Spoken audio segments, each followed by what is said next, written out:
And the time is 7:39. Welcome back. You're watching and listening to Breakfast with Anne and Martin. Yeah, let's take a look now at some of the newspaper front pages this morning.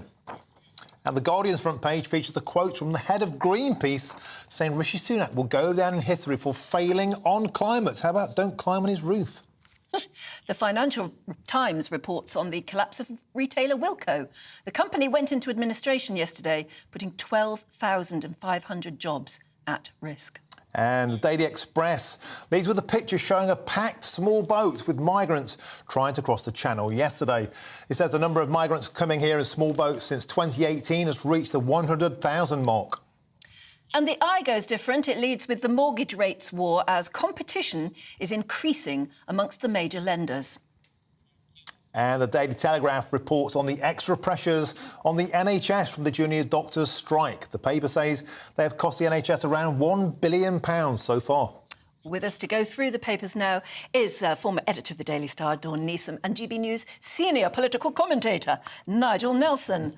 Right, where do we start? With Wilko, Dawn. Yes, let's start with Wilko. It's a depressing story. This is the collapse of the retailer Wilko, and it's left our 12,500 jobs at risk. There are 400 stores nationwide. They are hoping to save possibly 300 of them, but it's not good news for those people at the work. Now, it's one of those high street stores. I mean, I'm not that familiar with it. No, me either. I've never been in one. I had to be told what it actually Yeah, it's a bit like Woolworths, which I think most people are aware of. It started in Leicester in 1930, and it capitalised. You know, when DIY became very trendy and we're all doing our homes up, so it capitalised on that and it expanded. And you know, it's a high street staple. There are 9 stores in London, but most of them appear to be towards the north. And you know, the thing that gets this story is, and you really hope that the people that work there, you know, do have jobs that are saved for them.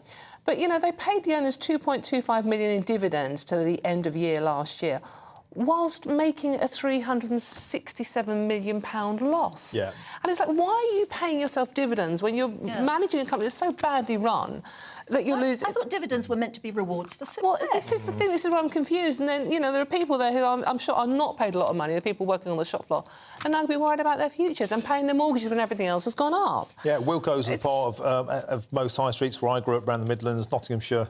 That knick-knack store, DIY store. So why is their business model not doing very well now? Well, that's the question. I think that our old business models, for some reason, don't. It's actually whether you can modernise and come into the modern world. I mean, something like Woolworths, which I think was really sad when Woolworths disappeared. Even if you didn't want to buy anything, it was quite fun just walking around it. But there was something about Woolworths that was old-fashioned, that didn't quite work with everything else that was going on. And I think that unless companies really find ways of changing, they can come a cropper. I think the main issue is it's very much a high street brand, and people are now going shopping in out-of-town centres where you've got free parking, you can park without getting, you know, ridiculous fines for stopping for 2 seconds. So that's the problem, is the death of the high street again. Is it a shame that our high street is changing? Because, or maybe we should embrace it and just understand that we don't shop in the way we used to. Well, it'd be useful if the government took a lead on this. For example, they could do something like cutting business rates, because that's the problem they have. They're having to pay for square footage. They're bricks and mortar. They've got all those disadvantages. They can't compete with online retailers.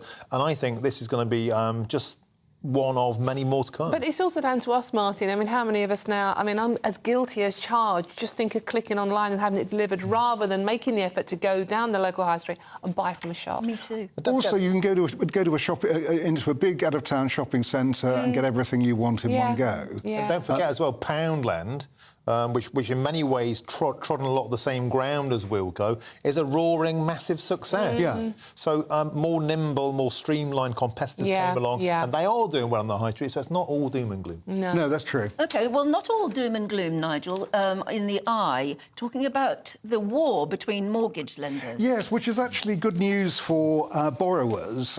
So what's happening is that mortgage rates are coming down just a tiny bit. So what you've got is 13 mortgage lenders competing with each other to try and get prices lower. So we're talking about going down from 6.10% for a 5-year fixed deal, now down to 5.3%. So it's the big boys like Halifax, NatWest, and Nationwide who are doing it.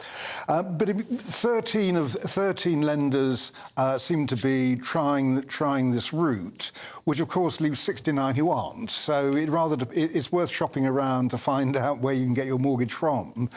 The bad news probably is that fixed rate mortgages probably won't drop below 5%, which is the sad bit. OK, do you mind hanging on for a moment, guys? We have to cut now. We have